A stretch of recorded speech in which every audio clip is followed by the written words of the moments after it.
नमस्कार दोस्तों, मैं प्रभात कुमार आज आपके साथ 20 से 25 जुलाई के वीकली करंट अफेयर को लेकर के आया हूं। तो आपका वीकली करंट अफेयर में स्वागत है। चलिए देखते हैं आज का पहला प्रश्न। हाल ही में किस पैरा बैडमिंटन खिलाड़ी का निधन हो गया है? इनका नाम है रमेश टीकाराम। रमेश टीकाराम अर्जुन पुरस्कार जीतने वाले पहले पैरा बैडमिंटन खिलाड़ी थे, अब नहीं रहे। 2002 में टीकाराम ने बेल्जियम पैरा ओलंपिक्स चैंपियनशिप में शॉट पुट, डिस्कस और जैवलिन में स्वर्ण पदक जीते थे। इनका निधन कोविड-19 के कारण हो गया है, जो कि बहुत ही दुखदाई है। कोविड-19 के कारण एक खिलाड़ी का निधन हो गया है। चलिए अगला प्रश्न। किस राज्य में हल्दी अनुसंधान संस्थान की स्थापना होगी? अभी हुई नहीं है, होगी। तो यहाँ पर तमिलनाडु के जो मुख्यमंत्री हैं के पलानीस्वामी, इन्होंने घोषणा की है कि तमिलनाडु में हल्दी के उत्पादन को बढ़ाने के लिए और उत्पादकों की अपनी आय बढ़ाने में मदद करने के लिए हल्दी अनुसंधान संस्थान स्थापित होगी। और अभी वर्तमान में तमिलनाडु में करीब 14,000 एकड़ भूमि पर हल्दी की खेती की जाती है। तो ये एक बहुत बड़ी भूमि है, बहुत बड़ा क्षेत्र है और इसके लिए हल्दी अनुसंधान संस्थान स्थापित होगी। ठीक है, अगला प्रश्न। किस आईआईटी ने विश्व की सबसे सस्ती कोविड-19 डायग्नोस्टिक किट तैयार किया है? तो यहाँ पर आईआईटी दिल्ली ने ऐसा काम किया है। इस किट का नाम कोरसियोर रखा गया है। कोरसियोर। यह kit ICMR, Indian council of medical research और DCGI, drug controller general of India, दोनों द्वारा सार्वजनिक उपयोग की अनुमति मिलने के बाद तैयार किया गया है। इसकी कीमत करीब 650 रुपये से भी कम होगी। महज 3 घंटे में ये नतीजा दे देगी। इसकी कीमत पहले 500 से कम रखने का निर्णय लिया गया था, लेकिन बाद में इसे बढ़ाकर 650 किया गया है। और अभी जो कोरोना टेस्ट हम लोग कराते हैं वो आरटी-पीसीआर के तहत कराते हैं, जिसकी कीमत लगभग 3500 के करीब आती है, लगभग 3500। तो काफ़ी सस्ती हो जाएगी ये किट, जिससे कोरोना का किस में कोरोना है किस में नहीं है ये आसानी से हमें मालूम चल जाएगा और इसका खर्च भी बहुत कम होगा। तो ये काम आईआईटी दिल्ली ने किया है। किस मंत्रालय ने, अगला प्रश्न है, किस मंत्रालय ने छात्रों के लिए मनोदर्पण की शुरुआत की है? तो ये काम मानव संसाधन विकास मंत्रालय द्वारा किया गया है। अभी इसके मंत्री जो हैं रमेश पोखरियाल निशंक हैं और इन्होंने मनोदर्पण की शुरुआत की है।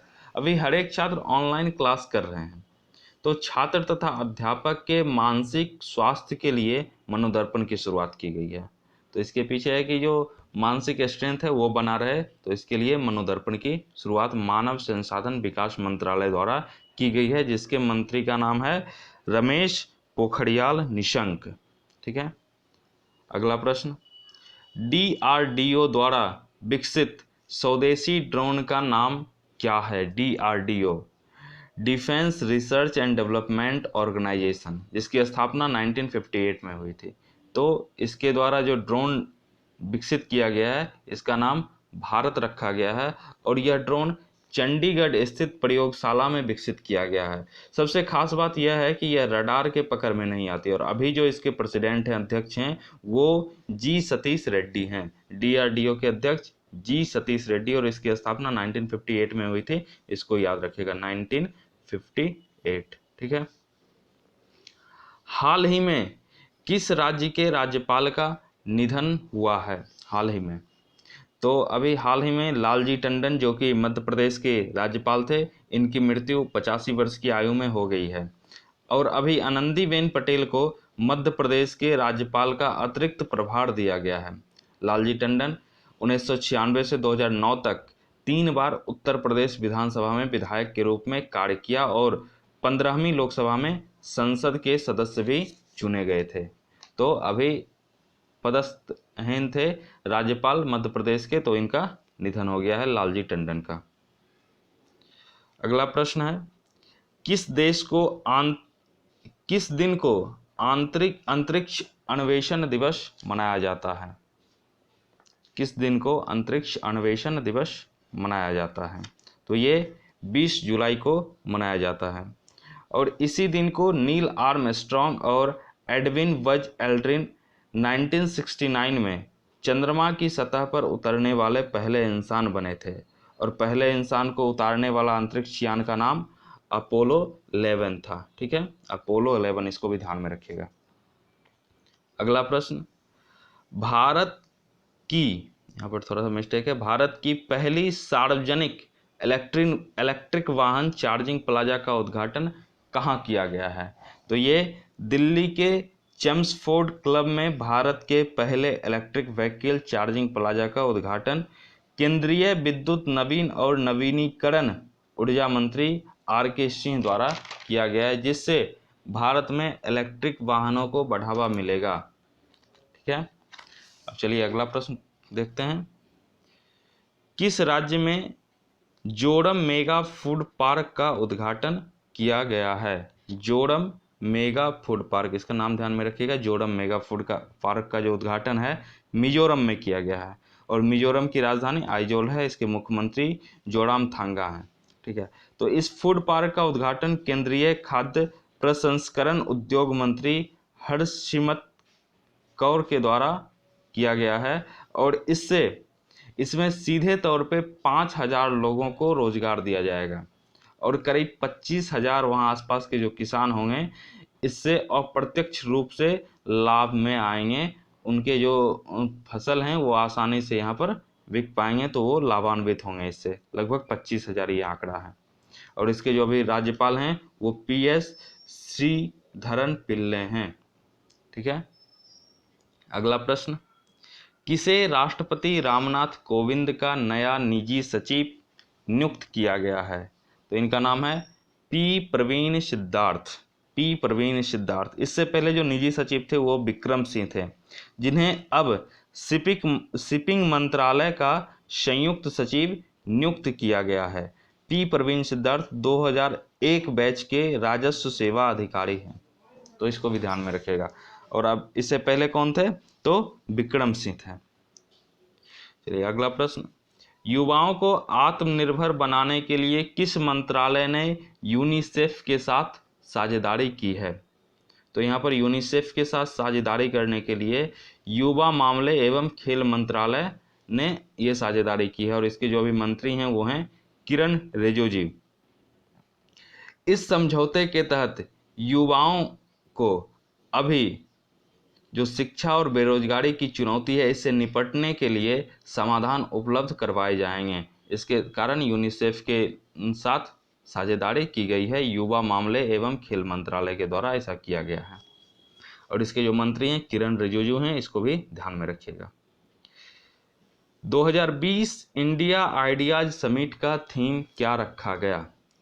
2020 इंडिया आइडियाज समिट, तो यहाँ पर बेहतर भविष्य का निर्माण, बिल्डिंग अ बेटर फ्यूचर, इसका थीम रखा गया था। इस समिट का आयोजक अमेरिका भारत व्यापार परिषद द्वारा किया गया था। तो अमेरिका भारत व्यापार परिषद ने इसका आयोजन किया था और इसमें जो मुख्य भाषण दिए थे वो हमारे प्रधानमंत्री नरेंद्र भाई मोदी ने दिया था। तो यहाँ पर इसका जो थीम रखा गया था बेहतर भविष्य का निर्माण। चलिए अगला प्रश्न देखते हैं। किस राज्य या केंद्र शासित प्रदेश ने घर घर योजना का शुभारंभ किया है? तो ये दिल्ली है।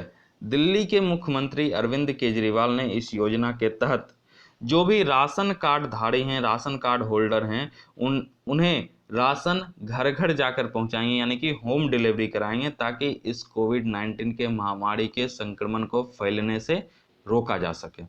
तो इसके तहत ये काम शुरू किया गया है।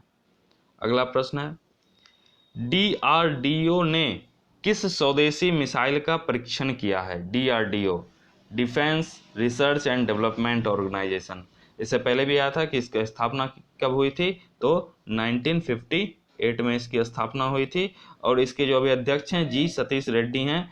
तो यहाँ पर DRDO के द्वारा ध्रुवास्त्र स्वदेशी मिसाइल, ये स्वदेशी निर्मित मिसाइल है, इसका परीक्षण किया गया, जो कि एक एंटी टैंक गाइडेड मिसाइल है। ये मिसाइल दागो और फिर भूल जाओ की प्रणाली पर बनी है, यानी एक बार टारगेट फिट करके इसे छोड़ दिया जाए तो ये डायरेक्ट टारगेट को अपना निशाना बनाए रहता है, इसमें फिर हमें इसे कंट्रोल करने की आवश्यकता नहीं पड़ती है। अगला प्रश्न, भारत ने किस देश के साथ आपातकालीन चिकित्सा सेवा शुरू करने के लिए समझौता किया है? तो वो देश है मालदीव। तो भारत ने अभी और भी देशों के साथ, मॉरिशस, मालदीव, कोमोरस देश के साथ चिकित्सा आपूर्ति, खाद्य पदार्थ, आयुर्वेद दवाएं प्रदान करने के लिए ऑपरेशन सागर की शुरुआत की, और अभी आपातकालीन चिकित्सा सेवा शुरू करने के लिए मालदीव के साथ समझौता किया। और जो कि मालदीव की राजधानी है माले, राष्ट्रपति हैं इब्राहिम मोहम्मद साहिल, और मालदीव की जो मुद्रा है मालदीव रूफिया है, तो इसको भी ध्यान में रखिएगा। अभी जो राष्ट्रपति हैं वो हैं इब्राहिम मोहम्मद साहिल और राजधानी माले है। अगला प्रश्न, संयुक्त राष्ट्र ने 2020 में किसे नेल्सन, यहाँ पर नेशनल आ गया, इसे काट दीजिएगा, नेल्सन मंडेला पुरस्कार से नवाजा है? तो यहाँ पर मरियान वार्दीनॉइनिस और मॉरिशाना कोएट हैं। तो मारियान वार्दीनॉइनिस ने पिछले 30 वर्षों से बच्चे में होने वाले कैंसर के खिलाफ लड़ाई लड़ी है, और इसमें कई बच्चे ठीक भी हुए हैं। और मॉरिशाना कोएट ने महिलाओं के खिलाफ हिंसा को समाप्त करने के लिए प्रमुख व्यक्ति के तौर पर मानी गई है, तो इसीलिए इन्हें नेल्सन मंडेला पुरस्कार से नवाजा गया है 2020 में। ठीक है, और नेल्सन मंडेला कौन थे? तो ये दक्षिण अफ्रीका के पहले राष्ट्रपति थे, नेल्सन मंडेला। करोड़ वैश्व बैंक का नया एमडी और सीईओ किसे नियुक्त किया गया है? करोड़ बैंक, तो इसका नया एमडी और सीईओ रमेश बाबू को नियुक्त किया गया है, रमेश बाबू। ठीक है, रमेश बाबू। इससे पहले इसके एमडी जो थे, एमडी वो पीआर शेषाद्री थे। रमेश बाबू इससे पहले एसबीआई के उप प्रबंधक के निदेशक के रूप में सेवारत थे, अब सेवानिवृत्त हो गए, तो इन्हें करोड़ वैश्य बैंक का नया एमडी और सीईओ नियुक्त किया गया है।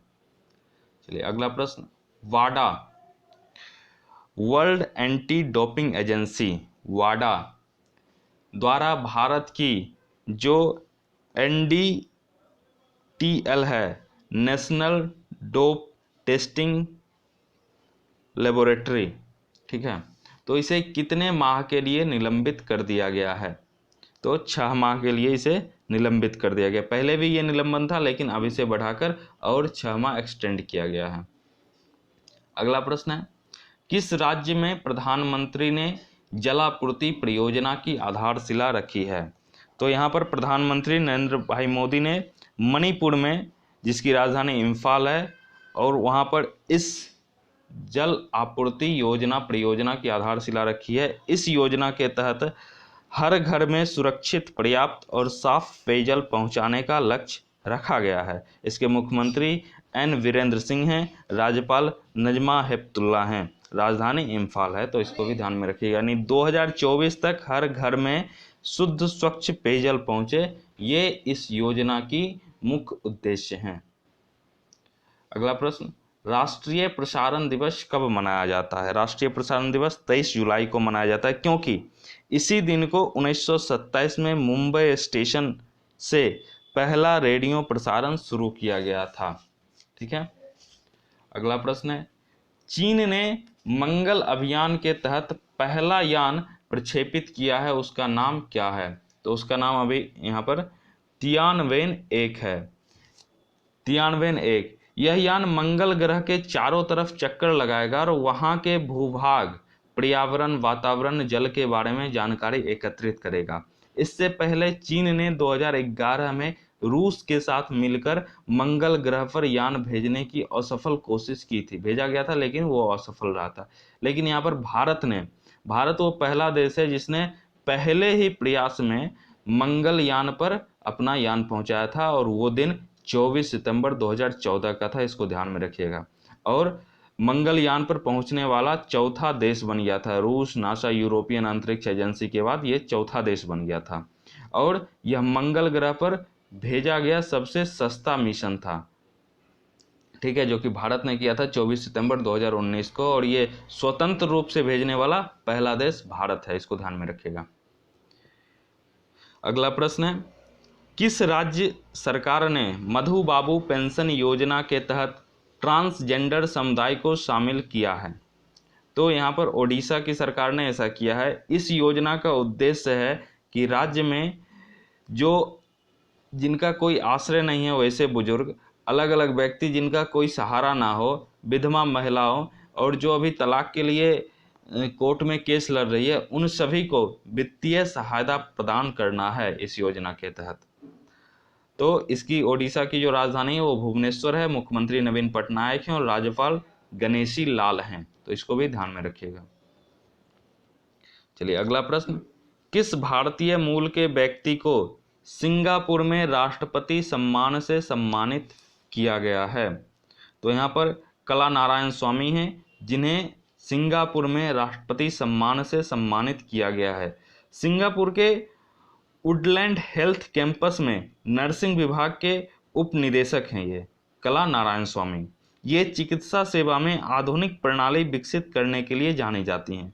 कोरोना वायरस के संक्रमण के मामले में सराहनीय कार्य के लिए इन्हें यह पुरस्कार दिया गया है। तो भारतीय मूल के व्यक्ति कला नारायण स्वामी हैं, ठीक है। अगला प्रश्न, किस राज्य में पीले रंग का कछुआ देखा गया? ठीक है, देखा गया। तो यहाँ पर ओडिशा राज्य में ऐसा हुआ है। यह एक किसान वासुदेव महापात्र हैं जिनके द्वारा यह देखा गया है। और जब ये काफ़ी जगह फैल गया ये समाचार, तब विशेषज्ञ और विशेषज्ञों का कहना है कि ये जो कछुआ है जिसके कारण इसका पीला रंग हुआ है, वो एलिबेंजिम का शिकार है और यह एक जन्मजात विकार है, इससे इसे हटाया नहीं जा सकता, इसी के कारण इसका रंग पीला हुआ है, ठीक है। तो ओडिशा के मुख्यमंत्री कौन है? नवीन पटनायक, राज्यपाल गणेशी लाल और राजधानी भुवनेश्वर है, इसको भी ध्यान में रखना ही है। अगला प्रश्न, वॉलमार्ट इंडिया के थोक कारोबार को किस कंपनी ने खरीद लिया है? तो यहाँ पर ये काम नावेजन न और किसी के द्वारा, ये काम फ्लिपकार्ट के द्वारा किया गया है। और फ्लिपकार्ट ने वॉलमार्ट इंडिया की 100% हिस्सेदारी प्राप्त कर ली है। इसके साथ ही फ्लिपकार्ट नया digital market place Flipkart wholesale भी लेकर आ रहा है।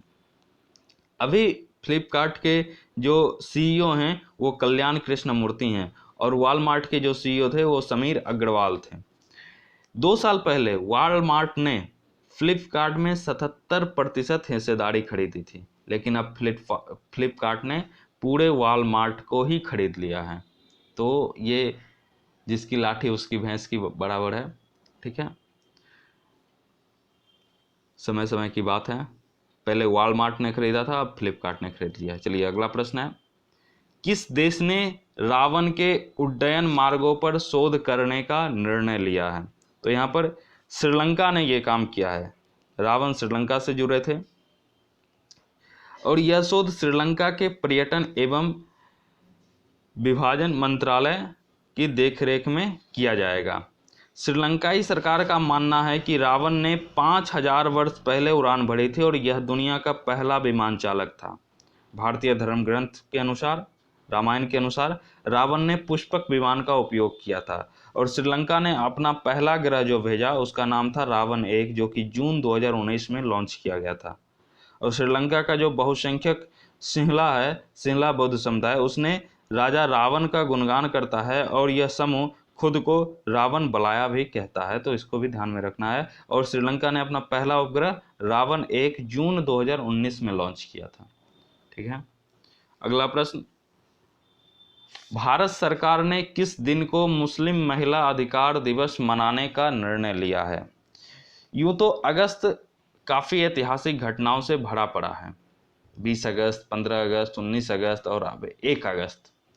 1 अगस्त को इसके जो मुख्य मंत्री हैं, अल्पसंख्यक मंत्री, वो मुख्तार अब्बास नकवी ने ये काम किया है कि 1 अगस्त को मुस्लिम महिला अधिकार दिवस बनाई जाएगी। इसके पीछे का रीजन है कि 3 तलाक की कुप्रथा कुरीति से मुक्त करने का यह दिन था।